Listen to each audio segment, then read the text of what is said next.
want to make sure you get the key bullet points right of the story. Yeah. For sure. I wanna give some justice. And Sweet. Yeah, man. But how you doing, man, Mr. Renee? I'm doing real good. Renee Inspires. What inspired you with the Instagram tag? It's interesting because during the middle of one of the most successful years of my career in banking, I remember getting some type of an award. Yeah. Right, from the bank, which was cool, right? A little recognition from the bank, but it was one of my coworkers outside in one of the branches that we had. I'd never met this person in person, but we talk on the phone, write emails and all that good stuff.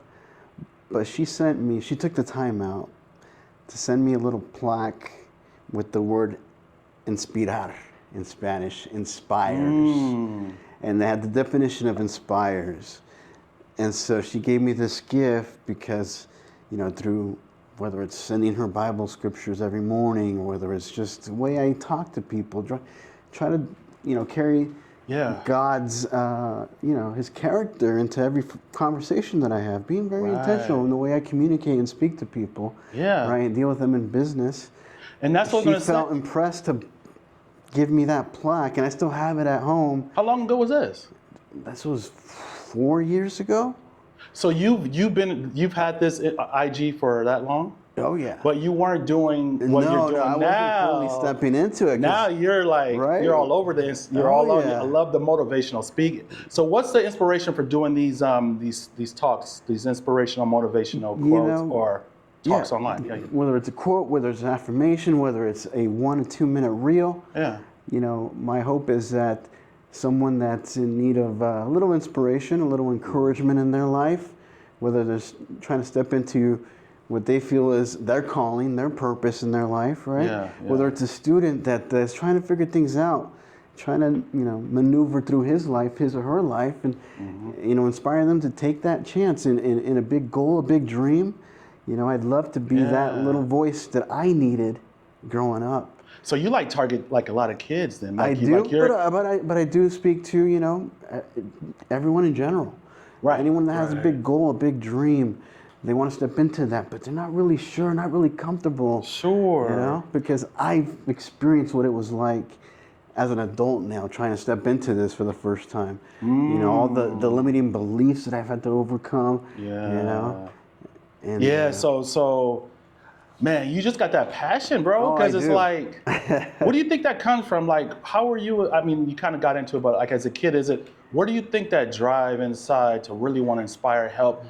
And I do see you talking to the youth a lot because you even go to schools, right? You go to the schools. I just did an event with the Boys and Girls Club, their staff. So yeah. And I know that's something else you're getting into, the whole speaking thing. You want to go on, be like the Ed Milet's or whatever. I'd love to, because those are the people that I look up to: Les Brown, Ed Milet.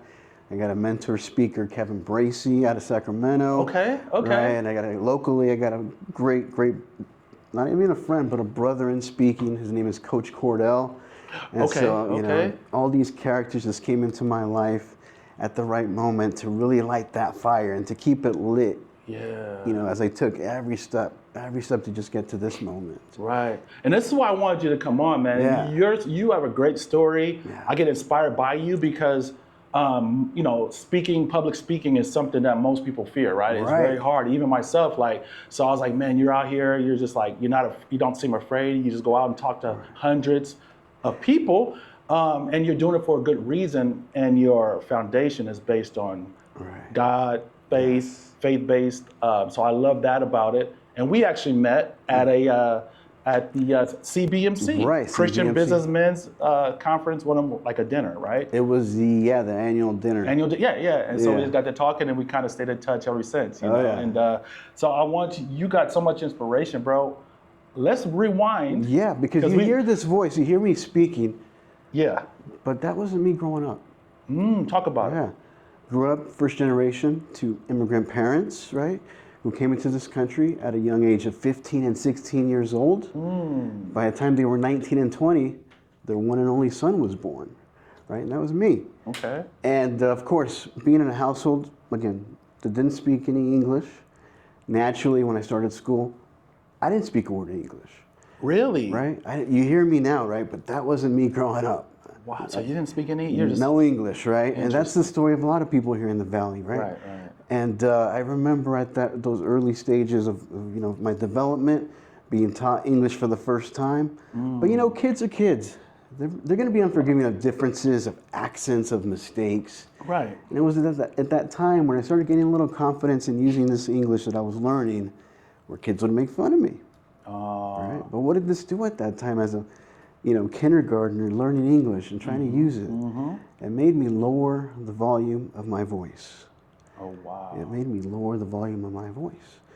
And also around that time, went through a family divorce, going from 1 minute having my parents together and then never seeing them in the same room ever again. Oh, my. Ever again, and to this day. Really? Right? Wow. Not even, Wow. I have a son now, even in those moments. Sure. Yeah, it's separate.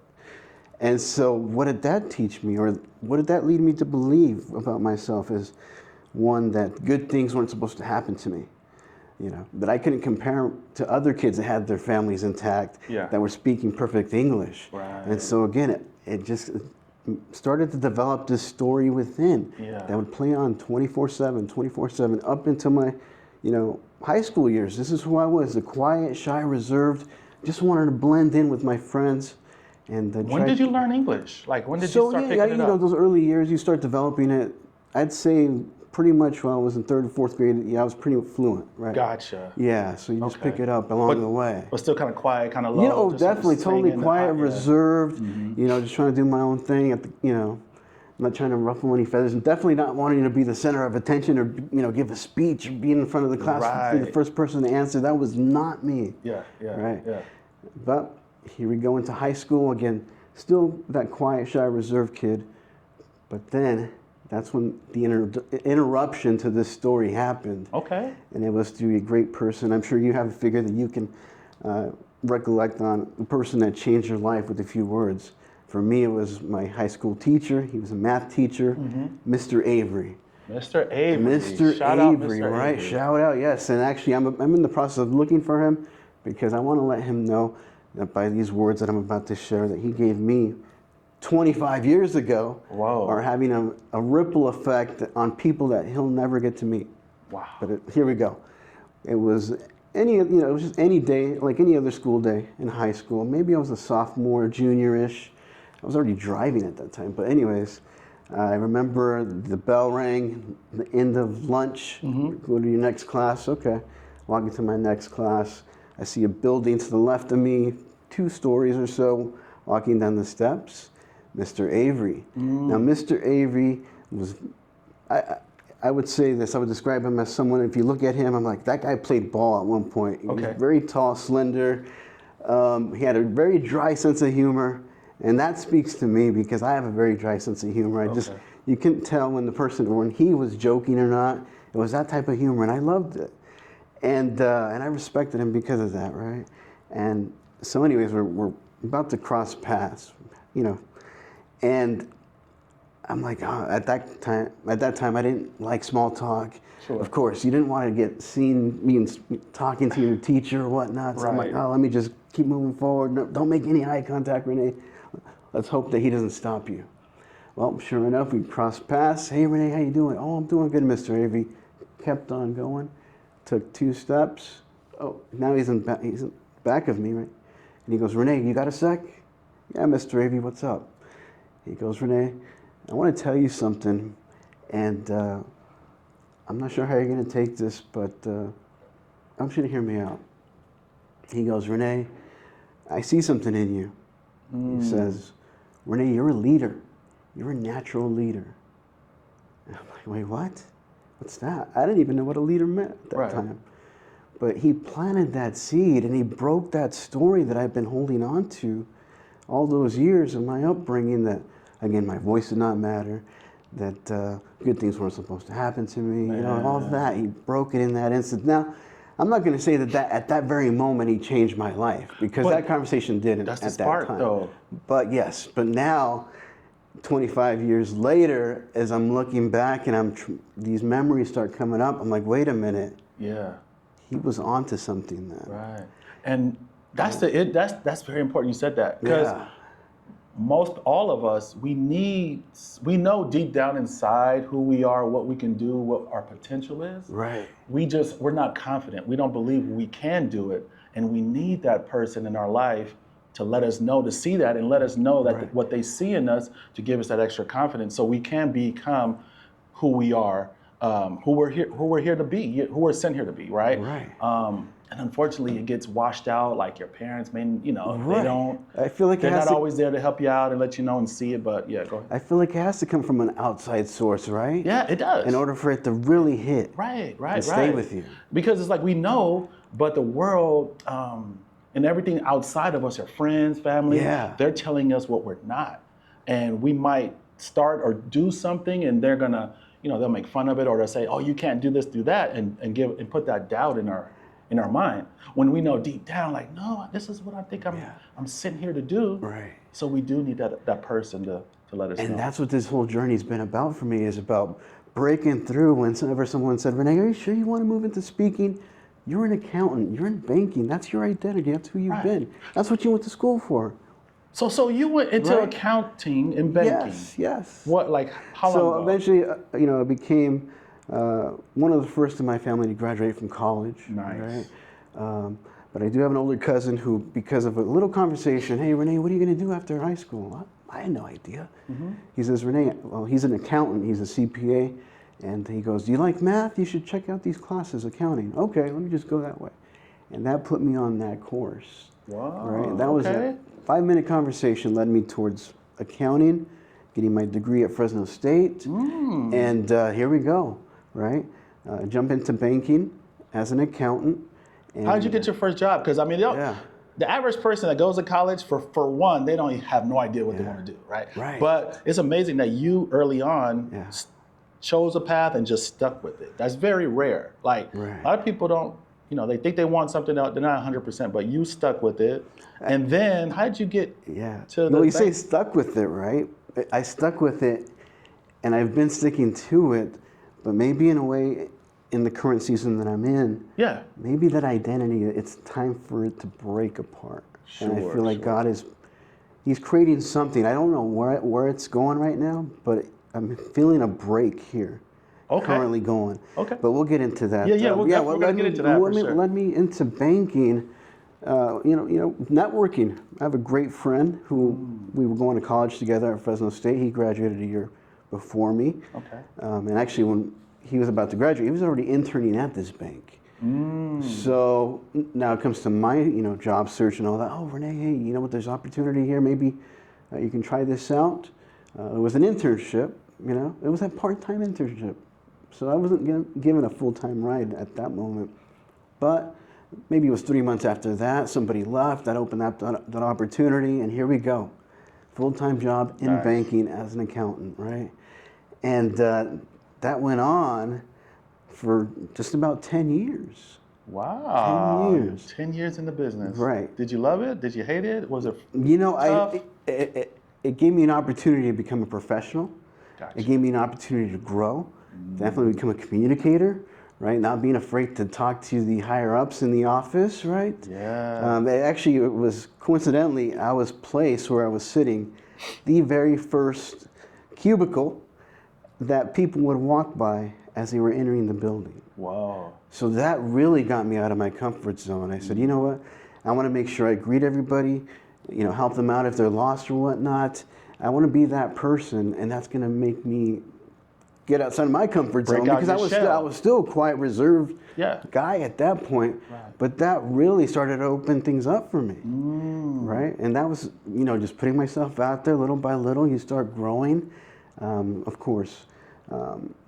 10 years there, right around the 10-year mark, is my most successful year in banking. Really? I was named one of the employees of the year of that bank. Nice. You want to share what bank it was, or is that something? Well, at that time it was named Central Valley Community Bank. Okay. Right, and currently it's Community West Bank. Okay. Yeah, and we'll get more into that later, because that's the current season that I'm in. Making good money there, I bet. Most money you made up to that point. Up to that point, yes. For sure. Yes, right. And yes, the most successful year of my career. You would think that, okay, this is good. Things are opening up for me. I had a conversation with the CEO who's been a mentor to me. Renee, you tell me what you want to do next. You name any direction. Really? I'm like, wait, what?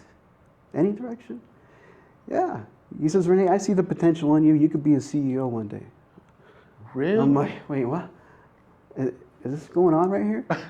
Because for me to think that I could be a CEO one day, that's like me saying, I want to be the quarterback of the Dallas Cowboys. That was way out there. You don't think about that. Sure. Especially coming from the background that we have and those insecurities that were still lingering at the time, right? But again, that was another moment that kind of broke that ceiling, that mental glass ceiling that said, no, I can't do that. But he's now telling me, and it's another Mr. Avery moment now with the CEO, James Kim. Big shout out to him as well for doing that in that conversation.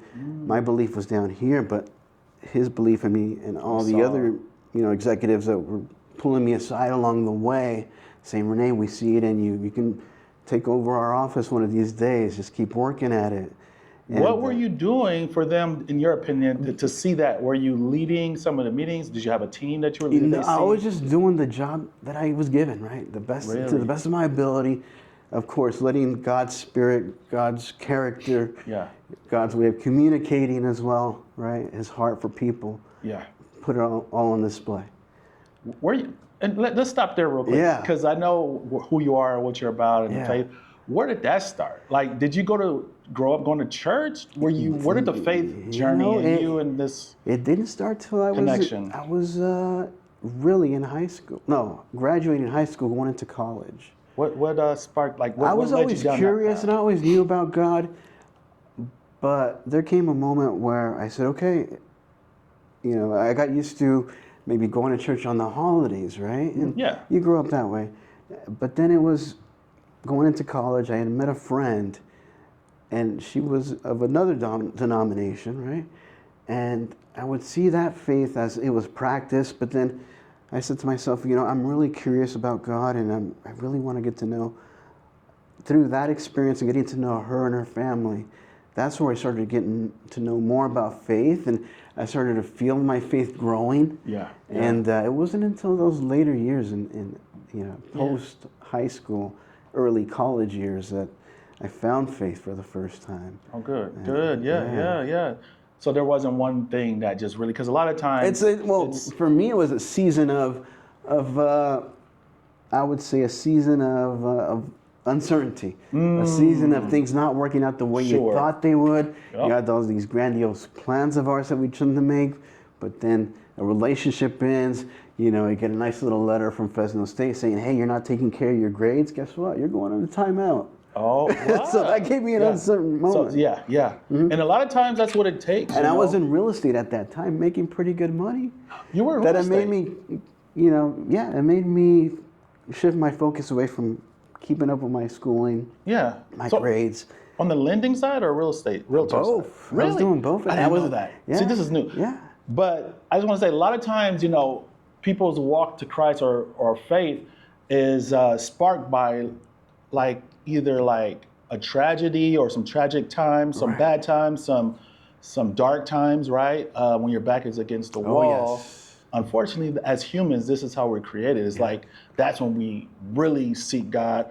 And if you don't seek that way, you go the opposite route. Yes. And then so now you might get into drinking, alcohol. You just start self-destructing. And so you start getting into things you shouldn't be into. So or you try to mask that. Right. So it's either or. Yeah. But if you choose the right route, it's going to grow you, and you're going to get so much wisdom, understanding, and you're going to get so much fulfillment. But you got to choose that way. And it's a blessing that you chose to keep sticking with And it came to a moment where I got down on my knees, about to have a mental breakdown of everything just crashing for me, when I said to God, you know what, this may be the only opportunity I give you. I know that I can't handle what I'm experiencing right now in my life. I need you. And this may be the only opportunity that I'm going to fully submit to you, but I need you to come through for me. And of course, it doesn't happen overnight, but you do your part in reading your Bible every day and attending service, prayer life, and all the good stuff, filling yourself up with His Word and godly people, godly influences. Yeah. And eventually, everything that was a negative at that time turns into a positive. Yeah. Got back into Fresno State, eventually finished that degree. Yeah, Right? yeah, yeah. And, but that gave me the blueprint to whenever I hit those moments of challenges, the seasons of life that don't go on how we plan it, right? Or when there's tragedy, or we lose people, very important people in our lives. Again, what are my basics? Going to church, scripture, prayer life, all that good stuff. For sure. So when I hit those rock bottom moments, I know what I need to do to get out of that. Right. But it's not so much being at a resort. Why don't we maintain that Every day. entire life? Right, That should be it. And you gotta do it in the good times. Yes, so that's exactly. what people forget. Exactly. They start doing very well. They start making a lot of money. Yes. They start living the best life and married and just successful. And then they forget about who got them there and what in their purpose. So you gotta always have that in mind. So from the time, I guess your boss tells you he sees that in you, what happens then? Well, it was also during that time, right? Because I'm starting to wonder, okay, what's next for me? What's next for my career? I've been doing this. I'm pretty good at it, but maybe I could do something else, like venture out in the banking world, away from accounting. Yes, I enjoyed people. I knew that I loved communicating, making those relationships, making a positive impact, because people have already said, Renee, you're not your typical accountant. You get invited to office parties and you're talking to everybody and you're making your rounds. Okay. You're not an accountant. I'm like, you really? Transformed a lot. And I'm like, really? But at that point, I didn't have the vision or any thoughts of going into speaking and making a positive impact there. I was just like, okay, well, thank you. I mean, I'm glad that you say these words about me, but I don't know what to do with it. Yeah. Then that's when the pandemic hit, right? Okay. The pandemic hit at a very uncertain time for a majority of people, right? But in that uncertainty, God brought me that calling. Really? What was it? Speak. Well, first, I didn't know what it was, right? But first it started with pandemic shutdowns, seeing the news that first day, right? And about a program locally that was offering groceries to the elderly community. Okay. And I remember watching that story. I don't watch the news a lot because it's all negative stuff, right? Yeah, it is. But I was watching it to be informed of what's going to happen with this pandemic thing. And I was watching it, and I heard that story, and something within me was like, they're looking for volunteers. No, I can't do that. I shut off the TV. I'm like, well, what if I go out there and I get sick? I don't know how this thing's going to be. What if I go out there, try to buy groceries and they run out of the things that the people need? Right. Or what if I do buy the stuff, deliver it, and then the people are ungrateful? Yeah. All these thoughts are coming into my mind. I shut down the TV. I found stillness in Christ. And then it came to me. A voice said, Renee, what if it was your grandmother right now needing help? What would you do then? Oof. I knew what to do. Yeah. The very next morning, got the information. Hey, I want to sign up for this program. It was through Bitwise. I know they have their history, but that was a great moment in their history. Sure. And I can speak very highly of it because I saw the direct impact that had at that time. Right. So I remember one of the instances delivering the groceries to a grandmother. She said to me in Spanish. She only spoke Spanish. And so I never got to meet my grandmothers. On my dad's side, she passed away when he was a kid. Oh, wow, okay. And on my mother's side, she passed away when I was a kid. And so I remember dropping off the groceries and she's speaking to me in Spanish. She goes, Renee, I'm so grateful for this program. I'm so grateful for you. To be honest with you, I ran out of food 3 days ago. Wow. And I got no family. And if it wasn't for my neighbor in this community that told me about this program, I'd have nothing right now. Man. Keep doing what you're doing. Great things are going to happen. That little line. Man. Okay. So at that point, I went back to my car and I think I got emotional because I'm like, that was my grandmother right there. Ooh. That was my grandmother, right? And at that point, I didn't know what was coming next. I didn't know how I can transfer this over into a career or whatnot. But I said, this feeling that I'm getting out of helping somebody else in their time of need, I just want to bottle it up and, take it every single day of my life. Right, I want to find some outlet that can allow me to experience this. Sure. Well, not too far after that, I'm big on personal development, self-help, communication, leadership, all that great stuff. Right. Knowledge, right? Yes. Just building yourself up. And I stumbled upon, I listen to this podcast regularly. It's a Lewis House School of Greatness podcast. Okay. And I remember looking at it. Usually it's pretty well-known celebrities or whatnot, doctors, you name it. Yeah. People in the personal development space. And I saw this guy named Les Brown. I had no idea who Les Brown was at that point. Yeah. Right? And I'm looking at it, I'm like, I'm reading the little description. It said former senator or whatnot, congressman, blah, blah, blah. I'm like, I'm not into politics. Yeah. What is this guy gonna tell me?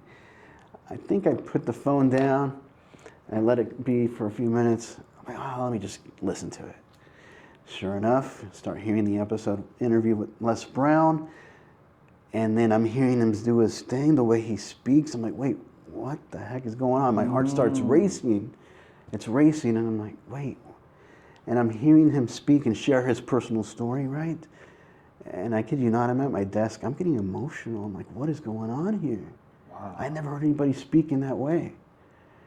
And so it was at that moment, at the end of that podcast, where he goes, if anybody's interested in possible mentorship, here's my number, here's my email. And the heart that was beating was, Renee, he's talking to you. Whoa. And I'm like, wait, no. Well, how's he gonna mentor me? I'm an accountant. What's he gonna help me with? Right? Did you have an idea what direction you wanted to go at that point? At that point, it was zero. Something was just drawing you to that. Inclination of wanting to speak, of wanting to go out there and share a story. Yeah. Right, but it kept calling me. Okay, you know what? Let me send him an email, leave a voicemail. Sure enough, a few weeks later, I get a call from someone on his team. Whoa. And they're offering training on how to build and develop your personal story so that it can have an impact on anyone that listens. And well, going into that decision of should I go into this or should I not? I had very supportive people around me. My best friend Jenny and my younger brother Reggie. My younger cousin Reggie, who was like a brother to me growing up. Sure. And I voiced them these ideas. Hey, they're offering me this training, a speaker training. What do you think? I don't know. I'm not really sure on it. Renee, this is exactly what you're meant to do. Go for it. Okay, I see. Yeah. I held on to their belief and I kept going. Nice. How long did you do the training for? So that training initially was going to be about 6 weeks, once a week on Zoom. Uh-huh. They kept that thing going for a year. Wow. Did you ever meet Les?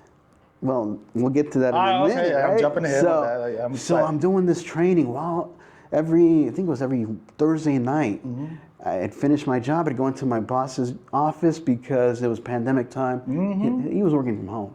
Okay. So I got to use his office. And I'm staying there until... He didn't know that. No. He knows now. Oh, no, he knew then. He knew. He was cool with it then. Gotcha. And I was doing the Les Brown trainings every Thursday night, but I just remember, again, from that first session on, getting emotional, and something's telling me, Renee, listen up. This is for you. There's a reason why you're in this. Yeah. And so, what did that training do for you, though? Did you? I got to hear him build stories. Okay. In his method, getting him also. He heard other people's stories, but then he would mold it again with his formula. Oh. And it's like, what is going on? And it just was so eye-opening for me. And so that was the introduction almost. That was the introduction. And it's still not really sure. Am I going to be a speaker? Where's this going? Yeah, but I feel like you had something deep down, like you knew, but you didn't. Yes. You needed that confirmation. Oh, yes. So, especially with those limiting beliefs. Yes. I grew up as someone that needed confirmation after confirmation. But that's all of us. Right. Majority, I would say 99% of people have those limiting beliefs. And a lot of people, unfortunately, never do what they're meant to do here. Yeah. Like God puts God put something special in everybody that's I different. firmly believe that. And a lot of it gets washed out from early on as babies. Like, we were meant to do this. It's deep down, and sometimes it gets buried so deep to where we never, unfortunately, find it again, or we subdue it because we feel like insecure, or we don't feel confident, we don't feel like it's real. It could happen. Yes, and let's be real. Also, distractions of the world, right? Distractions of the world. Yeah, yeah. I mean, just so many things. So many things that go come into play, and we'll miss it. Right. And then kids, we're not taught to tap into that early on. That's a big part of education that's missing. Like, teach kids how to look within and figure out what they're here truly to do, right? Yeah. And so, yes, that led me to doing the training with Les Brown, right? Again, more good things are happening in my job and my career. It was at the end of that first year of COVID, though. My best friend, Jenny, my younger cousin, Reggie, like a brother to me. Yeah. I'm telling him all these, the accolades. Hey, this is what's going on. I'm doing the training, blah, blah, blah. This is what's going on at work. Keep going, Renee. You got this. I could already see it in you. You're gonna be speaking across the country, venue to venue. Wow. You're gonna need a manager. Renee, I want to be a manager. That was my best friend Jenny, right? Right. And then on the flip side, my cousin Reggie, Renee, this is exactly what you're born to do. Keep going. You're gonna be a Mexican Tony Robbins. And that was my reaction, our reaction, because that just sounds funny, Mexican Tony Robbins. But anyways, those were the words that he spoke over me. And he says, Renee, I see what you're doing. You're helping me to become a better man. Sure. Unfortunately, though, Rich, those were the very last conversations I had with both of them. What? Those were the last conversations. Soon after speaking to my cousin Reggie, he ended up having a heart attack. No way. And unfortunately, he's no longer with us. Sorry to hear. Early 30s. Wow. Yeah. And then on the flip side, just weeks after Reggie, my best friend Jenny, gets COVID. No way. Gets COVID. And oh my gosh. I lose her at the end, both of them at the end of that year. Right. Ooh, what year is this, 2020? Is it 2020? Yeah. Bro, that's the best thing that happened to you that year and the worst thing. Yes. All together. That made me question everything. Wait a minute, these guys were my support system. When I wanted to, like you said earlier, when you try to tell your family, you try to tell friends, they know a certain version of you. And they're like, what, you a speaker? No, come on, what are you thinking? Right. My parents, are you sure you want to go into that? You want something stable, you need 401k, you need blah, blah, blah. That way of thinking. Yeah. Right? Yeah. It's like, and then my mom, one conversation we had, she goes, Renee, or Mijo, are you sure you want to do that? I don't think you want to do that. There's the doubt. You don't like being the center of attention. You don't like being, right? Because their fears and doubts within things they can't do, they push it on someone else. But luckily, I listened to this heart, this God-led heart that said, keep going. It's good. Keep going. I know it feels uncomfortable. I know you're getting outside of your comfort zone. You're feeling a certain way. You're feeling the fear, but keep going. There's something on the other side of this. And also, I want to say resources are super important. I heard you say you surround yourself by positivity, videos, motivational, podcasts that talk about self-development. Like, you gotta like drown yourself in that, because everyone else outside of that, like your family and friends, like you said, are gonna have the opposite information. So you got to keep, and so I'm sure that's what kept you going. Oh, well, to this day, I listen to Les Brown speeches every morning as I'm getting ready. Yeah, and that keeps you going. That puts that fire that's like, okay. And so, through that experience, through that, losing these great people in my life, it told me that your time is short. You have a mission, God calling, go out there and get it. Yeah. These people believed in you, and now their belief in me stays with me each and every time I get an opportunity. I want to carry out what they saw in me. Right. It gives me that fire, that fuel to keep going in their memory. Man. And, it just makes it extra special, because I'm not only taking myself out there, I'm taking the ones that believed in me in this journey. And I want to see it, at its completion. And it's just a matter of... It won't be a completion day, but I want to look back and say, hey, guys, when I see them one day, I'm a believer. Well, they know. Yeah. They're with you. They guys, can tell. Thank you. Thank you for that. For sure. Man, brother. So that had to be a hard year, Yeah. man. So what kept you like moving, like your mind straight, keeping it on the path? What kept you with the faith and not just Yes. going off the deep end? Well, every time I wanted to just stop and quit, be like, no, you know what are we doing here? Is it really going to happen? God found a way to bring a confirmation into my life. Sure. Whether it was connecting with Les Brown for the first time. Yes, we did a Zoom call with 800 other people on that Zoom call. I never got an opportunity to speak to him directly. Sure. But there come this moment on another app called Clubhouse. I saw him speaking right away. I'm like, oh, okay. Now this time I was already getting a little reassurance in myself. Okay, yeah, I want to become a speaker. Let's do this. Yeah. I saw him come up, and I tap into the app, and this app, he speaks, but then he calls on the audience to speak. Okay. Right? Yeah, I remember Clubhouse was real popular back in the pandemic. back then, right? So he does his presentation. One person goes up, the next person goes up, the third person. Wow. And I believe there was about 800 people on this call. But the third person, here we go. This is my opportunity to show him my little story in the way that he taught me how to speak it, so that I want him to recognize the impact that he's had on my life in the way I share this story. I go into it, and I do my thing, and yeah, I'm in and out. I truly feel like it's an out-of-body experience, because I feel like the Holy Spirit now is speaking through me in his method, and he recognizes it towards the end of that conversation. It was only about a 3-4 minute speech, but he goes, do you hear that? He's talking to the audience. Do you guys hear that? This young man's on fire. He's on fire. He has it. Renee, I'll tell you what, the next time I'm in New York City, you're going to be sharing a stage, you're going to be sharing a microphone, we're going to be sharing a stage together, brother. Keep going.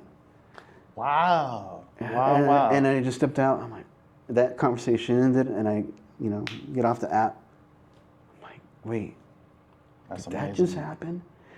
This man who I was watching him on a podcast, on my phone, on YouTube, to then going into his trainings, hearing his speeches every day, being in his class for every Thursday for 1 year during that pandemic. He sees it, he hears it. Oh, all right. I think we're onto something, God. And the guy's like, hey, you need some more confirmation? Boom. Yes. There you go. And if that's not enough, every time I go to Starbucks, like I see your cup there, it's special to me. No plug to Starbucks. Right, no, we're not, yeah. But hey, unless they want to sponsor, hey, I'm open. But it's special to me because then I have, through another podcast, Howard Behar, a retired president of Starbucks. He speaks on his leadership of a young Starbucks at that time to help it grow to what we see today. And he has a book out, and he's talking about leadership and Christian values applied to that leadership.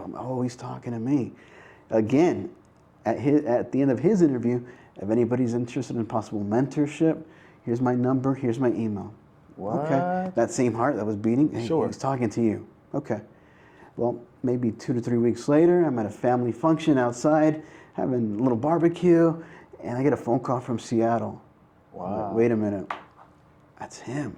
Sure enough, he hears my little story of, who I was prior to the pandemic, who I am today as I'm taking... It's him? Yeah, it's him. And wait, who? His name is Howard Behar. And who is he directed? He was a president of Starbucks. The president of Starbucks. Yeah, wow. Yeah. Not CEO, but one of the presidents of a growing Starbucks, right? Gotcha. And so I'm showing him my little story, who I was prior to the pandemic, all these opportunities that came during the pandemic to step outside of my comfort zone. This is where I want to go now. I want to become a speaker. I want to use my story to make a positive impact in this world. And he says, Renee, I hear it. I see the passion. I hear the passion in you. You got it, young man. Keep going. Good things are going to happen for you. Wow. Just like the grandmother told me, good things are going to happen for you. Keep going. And it was time after time. I could keep going off of these confirmations, just every step of the way. When I had a down moment, God found the right person, the right opportunity to say, remind me, hey, keep going. A lot of those, it seems, correct me if I'm wrong, it sounds like through that journey, there were a lot of times, several times where you really doubted if this is your calling to do it. And so what it seems like you went, each time you still went to God. Yes. And you asked for confirmation. Is this the way you're supposed to go or not? And he never fails, right? It's like, okay, you want confirmation? Boom. And it shows time after time after time. You know what? It reminds me of the story of Gideon in the Bible, right? How Gideon wanted the confirmation from God. Mm-hmm. I don't have the perfect verse or whatever, but pretty much he laid out like a mat or something, and he asked God, like, hey, if this is what you want me to do, you know, make it wet or moist or whatever. Might be messing up the story, but this is the idea of it, right? And so God confirmed through that test every time this was going to happen. And so it sounds like the same thing with you, like you kept getting confirmation. Oh, yeah. So it teaches us to go to God when we're doubting. Absolutely. To figure out if we're going in the right path, right direction, or should we be doing something else? Right. And so check this out. So after the big losses, you know, of my best friend and my younger cousin, I had to take a step back in my career. Because in order for me to keep going, again, I had to deal with those losses. So as high as I was up in my banking career, I had to do it. There was no other way around it. And so I took a break from my banking career.